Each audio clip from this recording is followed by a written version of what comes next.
tetaplah berdoa. Jadi berdoa itu merupakan suatu aktivitas yang harus kita lakukan, komunikasi yang harus kita lakukan secara terus-menerus. Shalom, puji Tuhan. Mari kita masuk dalam ibadah raya pada hari ini bersama dengan Gereja Allah Baik Jemaat Adat. Mari sebelumnya saya mengajak saudara sekalian, kita semua siapkan hati kita, tundukkan kepala kita dan kita berdoa.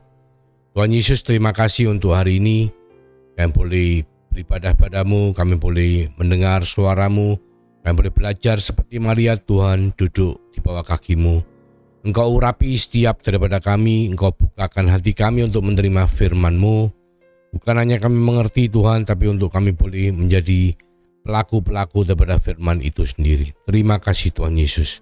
Berkati urapi setiap daripada kami. Di dalam nama Yesus Kristus Tuhan, kami mengucap syukur, kami berdoa. Haleluya. Amin. Puji Tuhan, hari ini kita akan membahas mengenai topik bagaimana kita seharusnya berdoa. Saudara, kita tentunya tahu bahwa kita berdoa itu sebagai hak istimewa kita ya, sebagai anak-anak Tuhan untuk berkomunikasi secara langsung kepada Tuhan. Itu adalah doa. Dan mengapa kita harus tetap berdoa? Meskipun Tuhan tahu apa yang kita butuhkan, meskipun Tuhan tahu apa yang akan terjadi, meskipun Tuhan tahu apa yang kita akan mau doakan, tapi kita tetap harus berdoa karena kita tetap harus membuka jalur komunikasi itu dengan Tuhan. Karena ketika jalur komunikasi terbuka, sewaktu-waktu ketika Tuhan mau berbicara kepada kita, maka kita bisa mendengar apa yang Tuhan mau katakan, apa yang menjadi kehendak Tuhan untuk kita lakukan. Nah, sekarang kita masuk kepada poin di mana bagaimana kita harus berdoa. Karena penting sekali saudaraku. Yang pertama, bahwa dikatakan untuk kita bisa berdoa itu salah satu cara untuk kita bisa mengasihi sesama kita, yaitu melalui doa syafaat. Richard Foster mengatakan jika kita sungguh mengasihi orang, kita akan menginginkan agar mereka mendapatkan jauh melebihi apa yang dapat kita berikan kepada mereka. Dan hal ini akan membawa kita kepada doa. Doa syafaat adalah cara mengasihi sama manusia. Jadi pertama kita harus memiliki pokok doa, yang mana pokok doa itu kita tekankan untuk hubungan terhadap sesama. Pokok doa yang pertama adalah kita berdoa untuk keluarga kita, untuk kerabat kita, famili kita, orang-orang dekat kita ya, mungkin keluarga, pasangan, suami, istri, anak-anak kita, orang tua kita, saudara-saudara kita, dan kerabat teman kita. Itu pokok doa yang pertama. Kita mendoakan mereka, apa yang menjadi kebutuhan mereka, apa yang menjadi pergumulan mereka, bahkan kita doakan mereka untuk bisa mendapatkan kasih karunia Tuhan. Yang kedua, kita berdoa untuk pembimbing rohani kita, mentor kita ya, pendeta, pastor, pembimbing ya, gembala kita, supaya mereka selalu diberi kesehatan, selalu diberi kekuatan, selalu diberikan urapan Tuhan untuk tetap melakukan tugasnya sesuai dengan kehendak Tuhan. Juga kita setelah itu kita berdoa kepada pemimpin ya, pemimpin kita di perusahaan, mungkin pemerintahan ya, orang yang dipakai Tuhan untuk memerintah negara atau negeri di mana kita Tuhan taruh. Kita harus mendoakan mereka, kita harus mendoakan kesehatan mereka, kita harus mendoakan keberadaan mereka, keselamatan mereka, supaya melalui mereka Tuhan bisa berkarya untuk memberkati kita semua. Karena Tuhan menginginkan kita berdoa untuk negara, negeri di mana kita ditaruh oleh Tuhan ya, dimanapun itu. Tapi kita mulai berdoa dengan pemimpin-pemimpin bangsa, pemerintahan yang Tuhan pakai untuk memerintah di tempat di mana kita tinggal.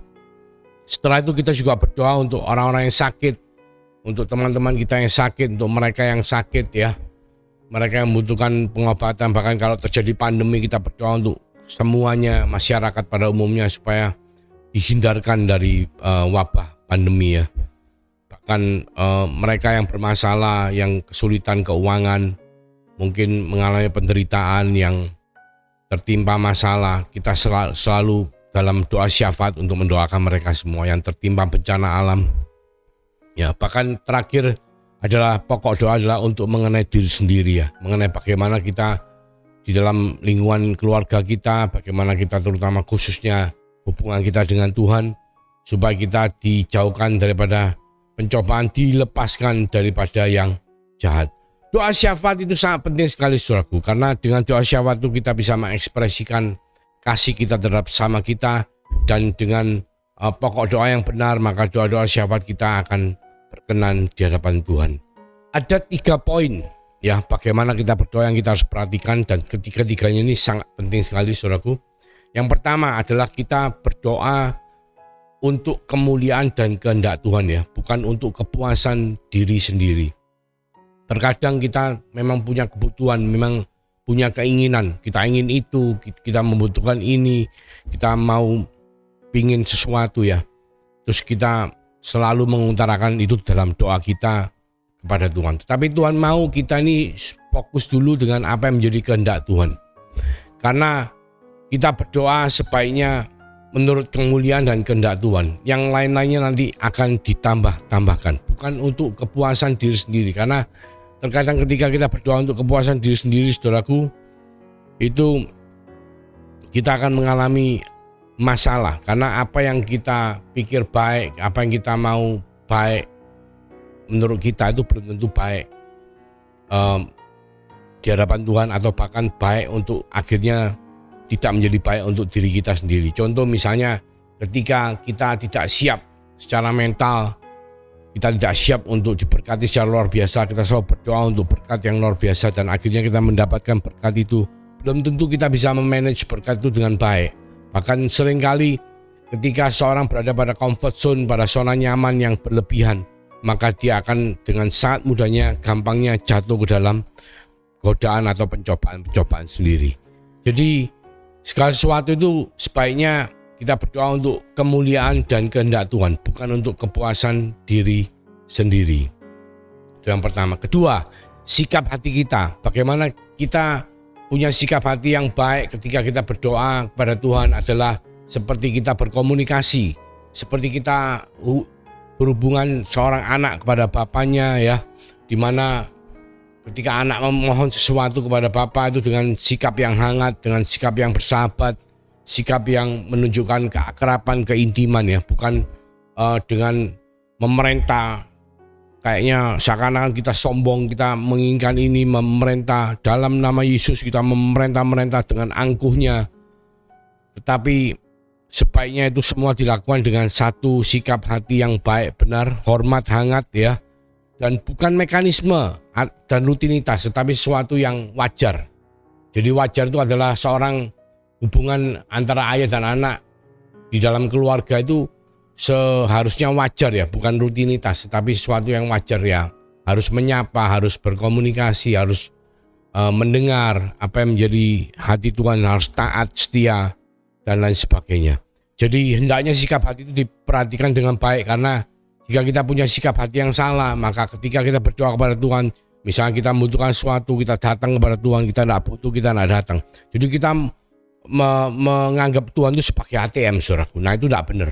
Jadi sikap hati yang benar adalah seorang anak terhadap bapaknya, karena doa adalah merupakan hak istimewa dari anak kepada bapa untuk bisa berkomunikasi secara langsung. Baiklah kita pakai itu dengan sebaik-baiknya, bukan kita pakai untuk kepentingan kita semata-mata. Di mana kita ketika punya sikap hati yang salah, maka doa-doa kita akan menjadi salah semua. Bahkan kita akan menyakitkan hati Tuhan. Ya.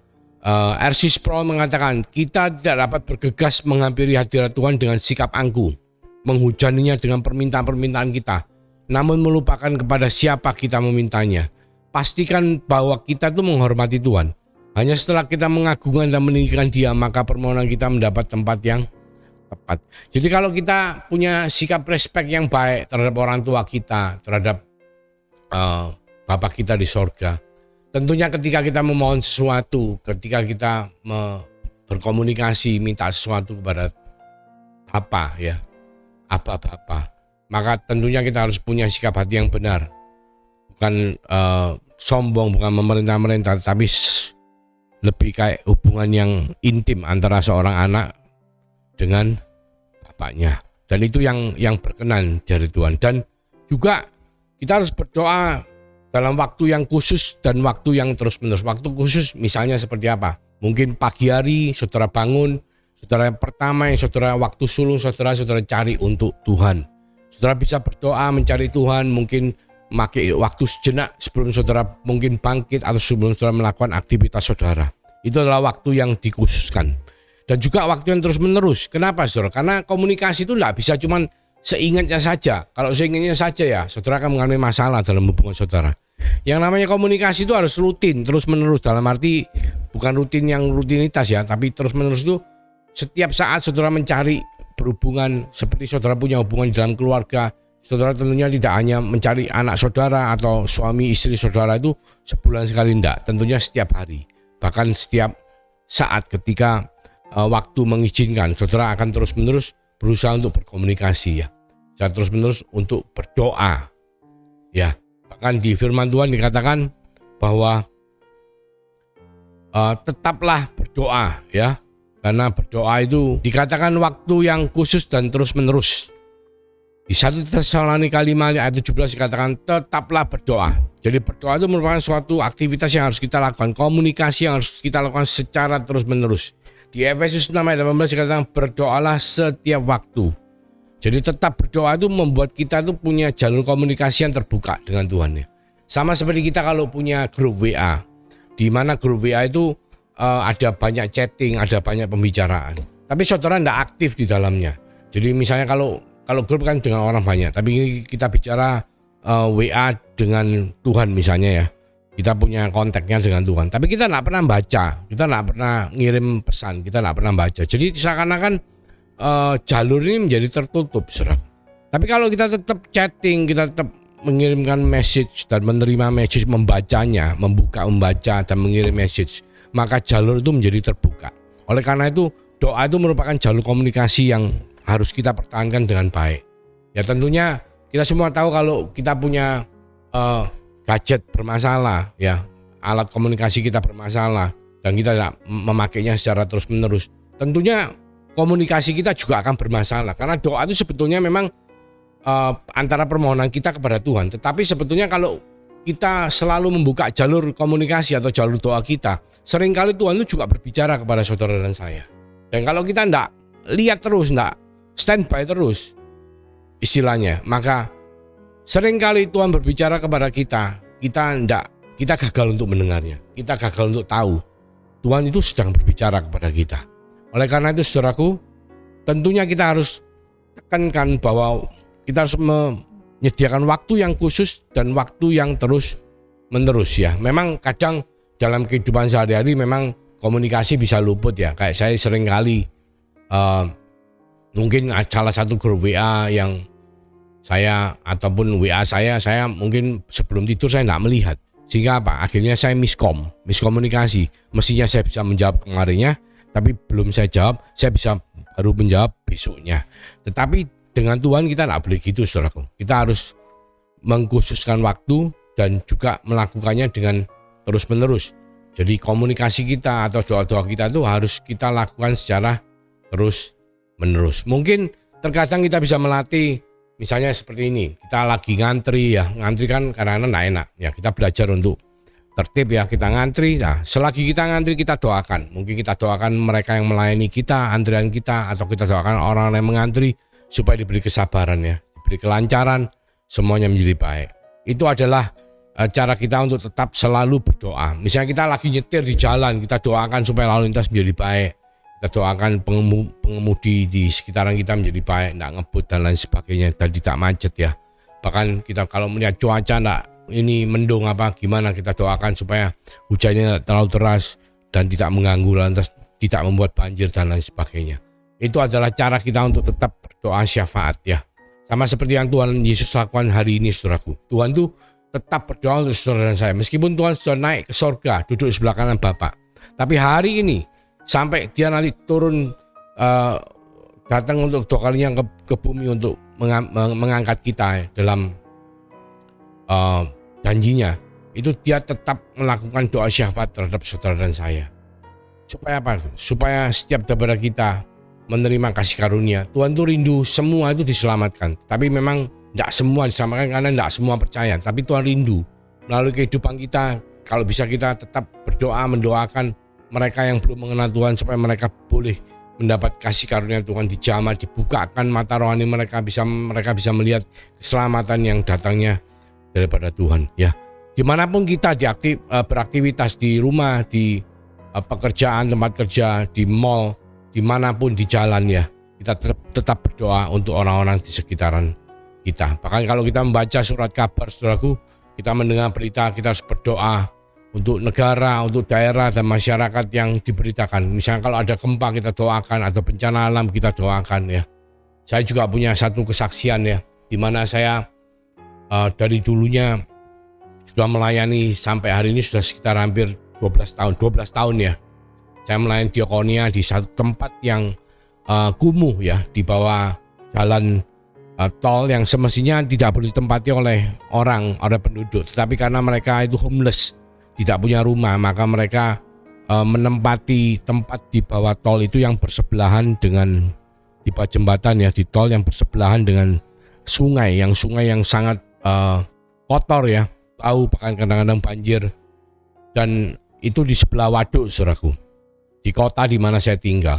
Dan saya melayani diakonia itu sebulan sekali, dengan ibadah, dengan persembahan, bahkan ada 2 ibadah, ibadah untuk anak-anak dan ibadah untuk umum. Anak-anaknya itu yang dulu 12 tahun yang lalu masih anak-anak, hari ini saudaraku sudah semua sudah remaja, dan puji Tuhan, oleh karena kasih karunia Tuhan mereka semua bisa mengerti firman, mereka semua bisa ke gereja pada hari minggunya. Dan saudara tahu apa yang terjadi ketika pertama kami melayani 12 tahun yang lalu. Saya dan keluarga memikirkan betapa menderitanya ya orang tinggal di situ, dan kami terus berdoa untuk mereka tetap mendapatkan perbaikan berkat-berkat daripada Tuhan. Selain daripada berkat rohani, mereka juga diberikan berkat jasmani. Bahkan saudara tahu apa yang terjadi hari ini, mereka semua mendapatkan kesempatan tempat tinggal di rusun ya, diberikan oleh pemerintah kota di mana saya tinggal. Dan mereka semua dipindahkan untuk menempati tempat di rusun, bahkan mereka diberikan kesempatan untuk bekerja, saudaraku, bekerja di lapangan pekerjaan yang disediakan oleh pemerintah. Bahkan mereka yang tidak punya keahlian itu akan dilatih, diberikan training khusus. Itu semua saya percaya karena doa ya. Kami semua berdoa, kami rindu mereka semua diberkati Tuhan, kami rindu mereka yang sudah menjadi anak Tuhan, mereka yang beriman, mereka yang selalu setia menghadiri ibadah-ibadah selama 12 tahun, saudaraku. Dan hari ini mereka diberkati secara luar biasa. Tuhan menggerakkan pemerintah, memberkati pemerintah kota untuk bisa memberikan mereka rusun. Mereka bisa tinggal, akan memberikan mereka pekerjaan. Kalau dulunya mereka sakit, saudaraku, mereka tidak bisa, karena mereka tidak punya BPJS, karena mereka tidak punya KTP. Mereka tidak bisa ke dokter, mereka harus bersandar pada iman mereka, berdoa, dan mereka mendapatkan mujizat. Banyak dari mereka mendapatkan mujizat kesembuhan luar biasa, saudaraku. Yang namanya TBC itu enggak usah ke klinik, saudaraku, enggak usah berobat, tapi percaya Yesus. Mereka berdoa, mereka minta didoakan, dan mereka dijamah, dipulihkan, disembuhkan oleh Tuhan. Bahkan ada yang kanker, ada yang kena stroke, lumpuh, itu langsung jalan, saudaraku. Lumpuh selama 2 minggu, lumpuh separuh total, itu langsung berdiri, langsung jalan. Itu karena Tuhan mengasihi mereka.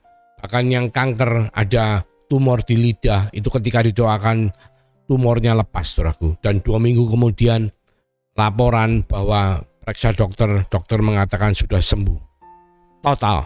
Bahkan tidak ada CA-nya, semua sudah 0, sudah total di bawah batas yang dikatakan menular. Jadi itu semua adalah karena doa. Jadi kita semua, saudara sekalian, kita harus tetap berdoa, karena doa itu merupakan hak istimewa dari anak Tuhan untuk bisa berkomunikasi kepada Tuhan secara langsung, tidak pakai perantara. Satu itu. Kedua, dan kita harus tetap membuka jalur komunikasi kita. Karena apa? Karena ketika jalur komunikasi terbuka, ketika Tuhan mau berbicara kepada saudara dan saya, kita standby dan ready untuk mendengar apa yang menjadi kehendak Tuhan. Dan bagaimana kita berdoa? Jangan lupa pokok doa kita. Dan jangan lupa fokuskan kepada Tuhan. Untuk kemuliaan Tuhan, bukan untuk kehendak kita semata-mata. Kedua, kita berdoa dengan sikap hati yang benar. Sebagai anak, ya, sebagai orang yang memiliki hubungan yang baik dengan Tuhan. Bukan kita menganggap Tuhan sebagai ATM kita. Kalau kita butuh, kita baru doa. Yang ketiga, juga kita tetap selalu berdoa. Sediakan waktu yang khusus dan kita selalu berdoa. Bukan hanya kalau ingat saja, tapi kita terus-menerus berdoa. Karena seperti yang Tuhan Yesus lakukan sekarang ini, yaitu berdoa syafaat untuk saudara saya. Demikian Tuhan rindu supaya kita juga terus tetap berdoa. Mari kita tundukkan kepala saudaraku, kita berdoa. Terima kasih Tuhan untuk mengingatkan setiap daripada kami bahwa doa itu adalah komunikasi yang harus tetap kita lakukan. Dimanapun, kapanpun, supaya baik keadaan kami, supaya terbuka jalur komunikasi kami kepada Engkau Tuhan, sehingga ketika Engkau berbicara kami boleh mendengar suara-Mu. Bahkan lebih daripada itu, di dalam doa-doa kami Tuhan, kami boleh Kau pakai untuk menjadi berkat bagi saudara-saudara kami yang mungkin mereka lagi kesulitan, lagi kesusahan, lagi sakit. Mungkin bagi bangsa negara, bagi semuanya yang Tuhan taruh dalam kehidupan kami supaya kami bawa ke dalam doa. Karena melalui doa-doa itu Tuhan, maka kehadiran-Mu nyata dalam kehidupan setiap daripada kami. Maka melalui doa-doa itu Tuhan, maka berkat yang Kau limpahkan melalui kasih karunia daripada Tuhan Yesus Kristus, melalui urapan Roh Kudus, perlindungan Roh Kudus, penyertaan Roh Kudus yang telah dimeteraikan dalam kehidupan setiap daripada kami, itu menjadi lebih nyata. Mulai hari ini Tuhan, sampai Engkau datang kedua kalinya, bahkan sampai Maranatha. Di dalam nama Yesus Kristus Tuhan, kami mengucap syukur. Dan kami semua yang percaya dan berdoa sama-sama mengatakan haleluya, amin. Tuhan Yesus memberkati.